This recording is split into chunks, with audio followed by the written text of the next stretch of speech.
Hi, I'm Jason Stujanki. Every day, viewers like you contact me. Maybe you've been scammed or ripped off, or just simply need advice. That's what I'm here for, to help you make informed decisions to protect your wallet and your family. So our Action 9 team went back into our archives to show you our top investigations that recently aired on Channel 9.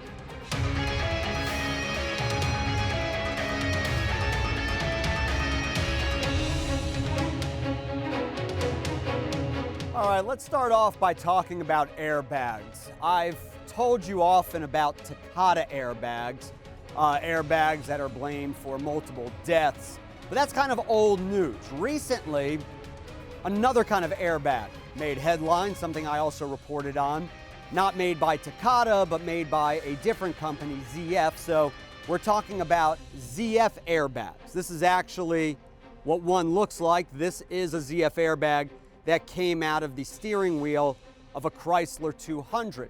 I got this one because I wanted to show you what one actually looks like so you could see the front and back of it. I actually went to a junkyard around here, some guys I know over there, and they were nice enough to walk around with me and help me find the right vehicle with the right kind of airbag, and then even go ahead and unscrew it from the steering wheel so I could borrow it and show it to you.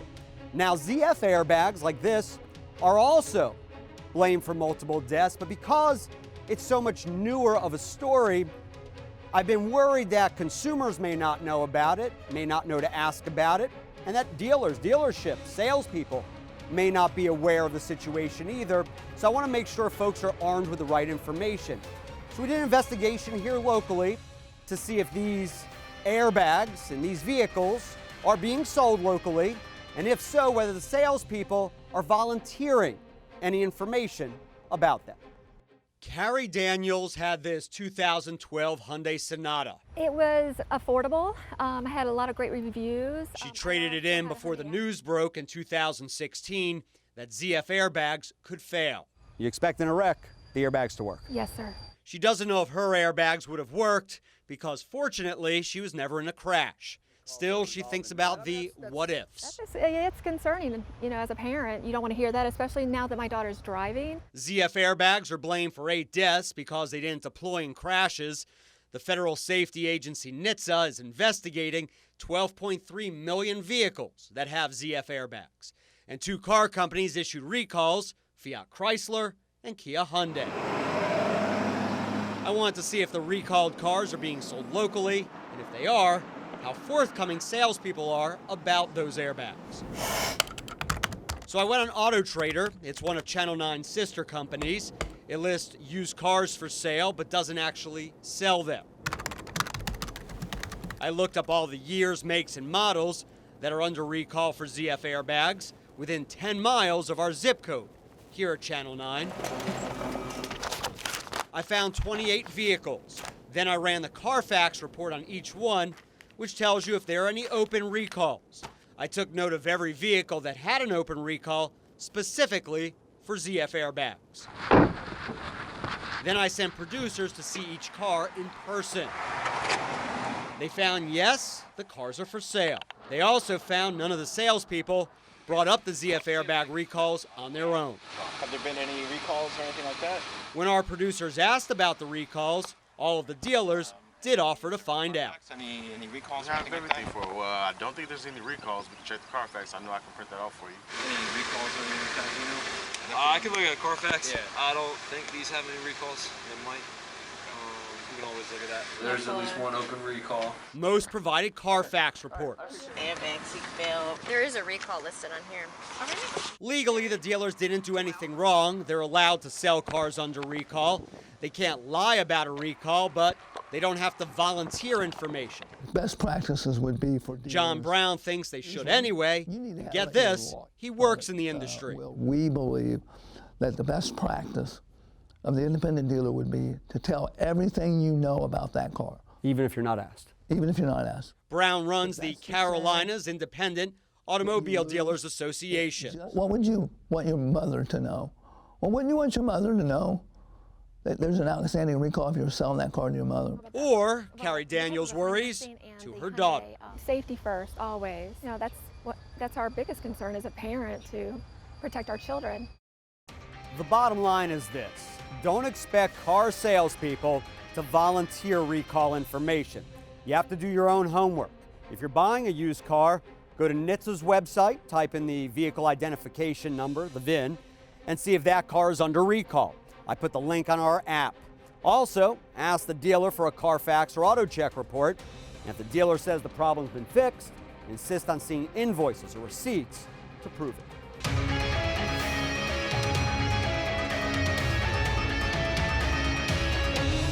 Let me ask you this: have you ever locked your keys out of your car? It's a terrible, desperate, panicky feeling, something you certainly don't want to happen. But if you call the wrong locksmith, your problem could get even worse. Bad locksmiths may upcharge you on the spot or even damage your vehicle. Now, you may not know this, but in North Carolina, you actually need a license to be a locksmith. Many don't have that, you can imagine. So I teamed up with locksmith investigators to expose locksmiths breaking the law. Mommy's gonna fix you some juice. I went outside to go start the car and take the boys with me, had them loaded up in the car seats to go get Jasmine from school, and realized I couldn't find my keys anywhere. Jamie Smith started to panic. I just Googled locksmiths near me, and I called the first one that popped up. I just trusted him. So She says the locksmith told her it would cost about $50, but I don't remember what the reason was. Mine was going to be more expensive, and it was $279. that's right, more than 5 times the quote. But you were desperate. I was, and I trusted him. The key worked, but she says only for a while. One day I went to go get Jasmine from school again, and the car wouldn't crank. Like the key would not go in the ignition. Locksmiths don't need a license in South Carolina. Lawmakers are sponsoring this bill to change that. But locksmiths do need a license in North Carolina. And the licensing board hires private investigators to bust people skirting the law. They'll call. So we tagged along with the investigators on undercover stings between Charlotte and Greensboro.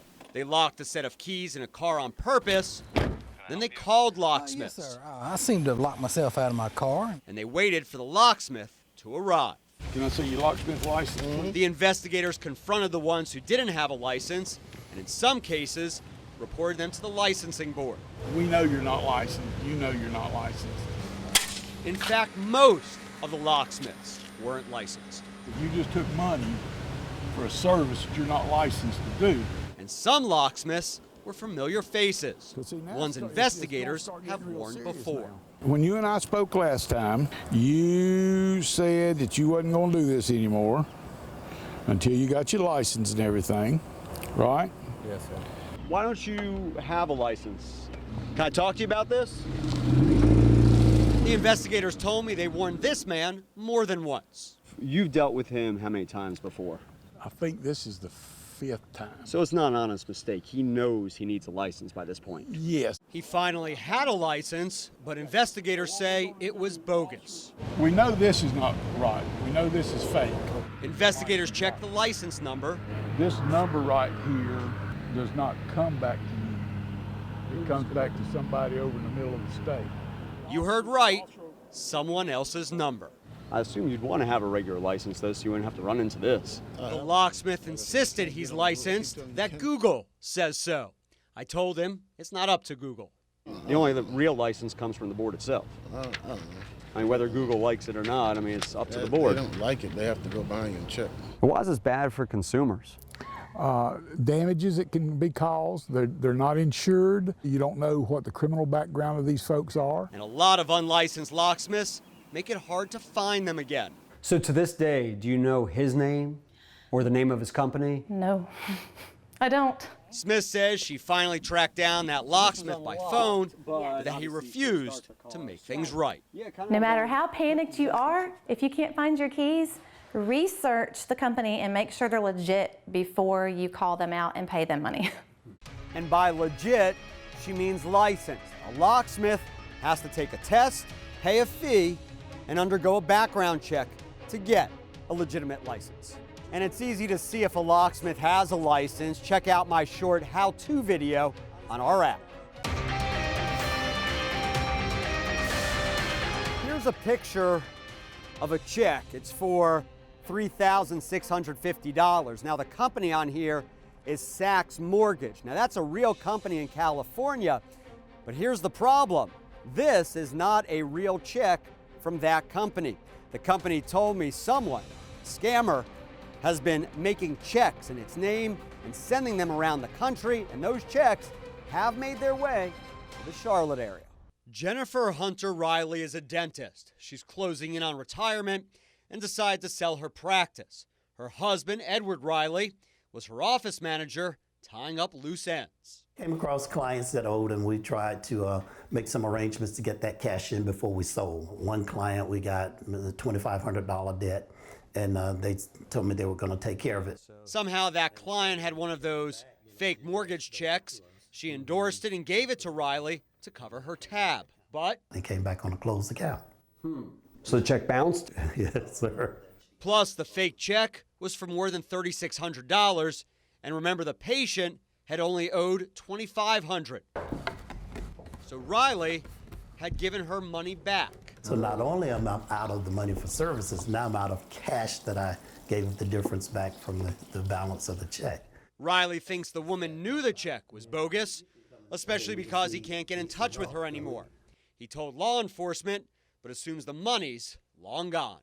I would love to get the money, but if in the long run, if it's a loss, it's a loss. Main thing is others may be getting burnt the same way, because when I shared some of this with my son, he said, Dad, these are just scammers out there, and that's a check scam that's floating through Charlotte. So what can you do if you think you got a bad check of some sort? Well, take it to your bank and ask the teller. If you do deposit it, legally, banks have to make funds available quickly, but that doesn't mean the check actually cleared. You could still get stuck with the bill later. So deposit it, wait a few days, make sure it doesn't bounce, and then take out the money. Debt collectors coming for your money even after you already paid. How I helped this couple get quick results, and what you can do if this happens to you. And con artists offering fake grants specifically for the elderly. How one found this woman.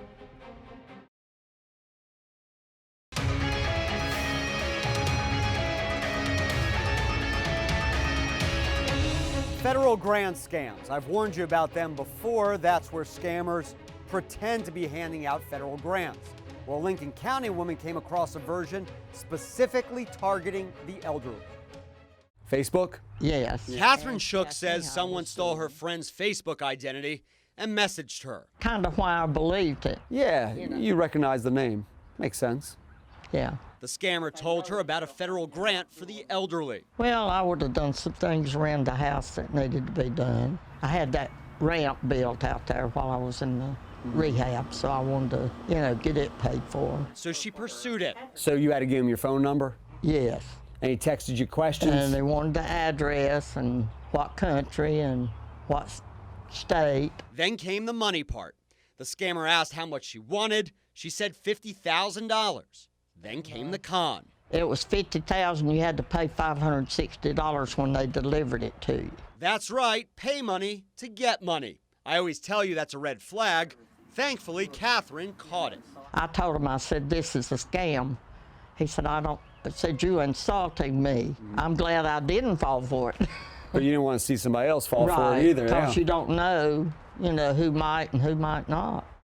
So always be suspicious of any federal grant you didn't apply for, even if it comes from a source you recognize. Just remember, like I said, if you have to pay money to get money, it's probably a con. So many people owe so much money in student loans. I know it can be so overwhelming. It's really a crisis, not just here in the Charlotte area, but nationwide. And I came across this app, the Givling app. That's its logo, that bear right there. And the app offers a way, promises a way to help some people pay off their loans. So I wanted to see if it's too good to be true. How much do you owe? $125,000. Wow. Yeah. I could see your face just saying that number. It hurts. Oh, just a little bit. Jennifer Geary racked that up at Winthrop and grad school. Then she heard about the Givling app. In the beginning, was kind of skeptical. She started playing and won more than $500. It gives you hope, and I think we can never underestimate the power of hope. Sunday Vanderver, a lawyer, won even more. She scored $50,000 towards her law school debt. And so it'll go directly to my lender, and I'll just watch that balance drop. How does Givling work? You get 2 free games each day. The more questions you get right, the more points you get, and the more money you can win. Givling sends you a check to spend however you want. But play both free games 5 days in a row, and you get a gold star. Givling enters you for a $10,000 drawing it holds every few days. Win that, and Givling sends the money directly to your lender. We are gamified crowdfunding. Seth Beard is Givling's chief marketing officer. When we spoke, he told me the app had 500,000 players, 5,000 winners, and has already paid out more than $3 million. Is there any fine print? Is there any warning for people? We understand it does sound too good to be true, but we're good and we're true. Geary is still trying to pay off her student loans the normal way, by working. She's an athletic trainer, but she feels a little luck never hurt. I think I have more chance with Givling than I do with the lottery, for sure. Now, Givling does have some critics. They say the company changes the rules and has had technical glitches. They also claim the company can be unprofessional, responding to criticism on social media. Now, Beard admits there are growing pains with a new app and so many players. The gift cards you buy in stores could be worthless. How thieves target those cards before you ever buy them. And debt collectors going after people who already paid. How I got one to stop, and an apology.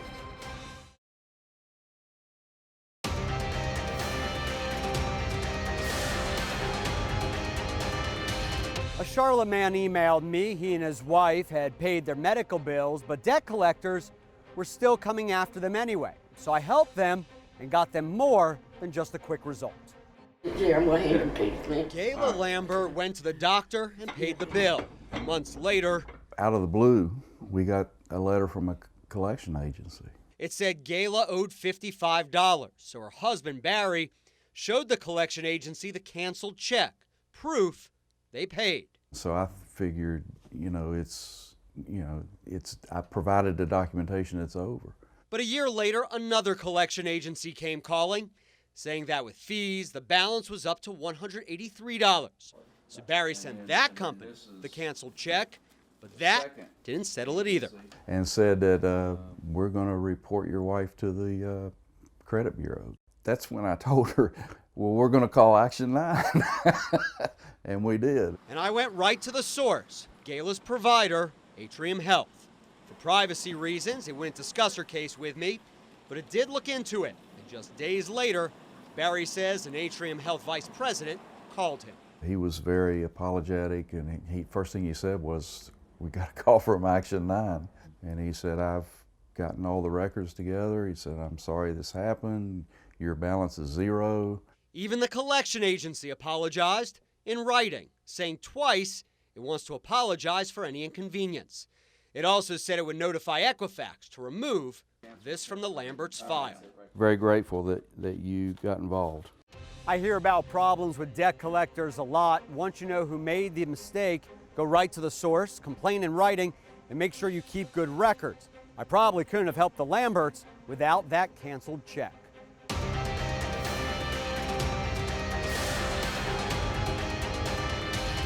A West Charlotte grandmother had this overhead cable along the side of her house that was hanging really low. In fact, she told me her grandchildren could actually reach up and grab it. Obviously a big safety issue, so we made it a priority. The cable just gradually lowered. It was about right here. Wow, that was to this fence. It was this high to the fence. And Valerie Walker was upset, especially because... And I have grandkids. They could touch the wire. It was low enough for them to reach it. It was Spectrum's, so she called the company. I specifically told them the hazard that it presented on my very first call. Each time I would call to do a follow-up call, speak to someone different, they would give me a different confirmation number, promise that they would be here, and nobody would show. So after about 3 or 4 months, they just never came to get it. That's when she emailed Action 9. I contacted Spectrum right away, and within 2 weeks, the company fixed it. It's much, much higher now, and that's the result I wanted. That's the result. Grandkids can't touch that now. Grandkids can't touch it. Nobody can touch it. You can't. Spectrum didn't say why it didn't raise the cable before we got involved, just that it's resolved now. Action 9 is the answer, and got in touch with you guys. 2 weeks later, it's done. That's all I wanted in the first place. Bottom line, she really did all the right things, but maybe she was just a little bit too patient. If you really think you have a safety issue, call 311, tell the company, and if you don't get results, tell me. Thieves can steal money off your gift card before you even buy it. How they cover it up.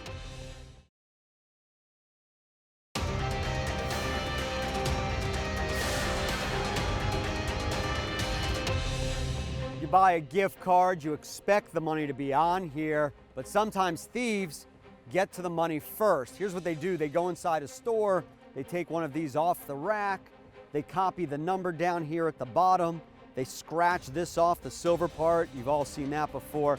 They take the pin, then they cover this back up, put the card back on the rack, wait for you to buy it and activate it, then they swoop in and drain the account before you ever can touch the money. We got married at Disney, engaged and married at Disney, so it's kind of our place. Amanda Gassner and her husband couldn't wait to go back to Disney World. You're excited about the trip, huh? Absolutely. Amanda was at Target in Mooresville and bought a Disney gift card to use on the trip. So the gift card was worth $325. She says 3 weeks later, they were at Disney, went to use the card, and it said $0. They tried it a couple of times and they said, I'm sorry, there's no money on here. Had you spent any of the money yet? I hadn't even touched the card yet. She says Disney told her thieves probably got to her card first, so she complained to Target. My friend actually suggested that I contact you guys. She said, because I was back and forth with Target for a very long time. Yeah. I was on the phone with them for about 10 hours total. Really? 3 different departments. It was just a mess. We got involved and Amanda says Target refunded her for her trouble. Target told me it was glad it was able to remedy the situation for our guest. I asked if it's doing anything differently to undermine gift card thieves. It wouldn't say. So how do you protect yourself? Well, maybe you just want to get a gift card online instead, or go ahead and just use good old cash.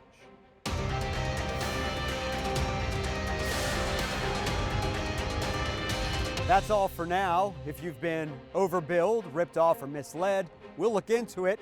You can fill us in on what's been going on by emailing action9@wsoctv.com. I'm also constantly updating you guys on where my investigations stand on the WSOC TV Facebook page. We'll be back in a few weeks with more of our investigations. Until then, you can keep up with all of our stories on the WSOC TV channel, on your Roku, Apple TV, or Amazon Fire Stick.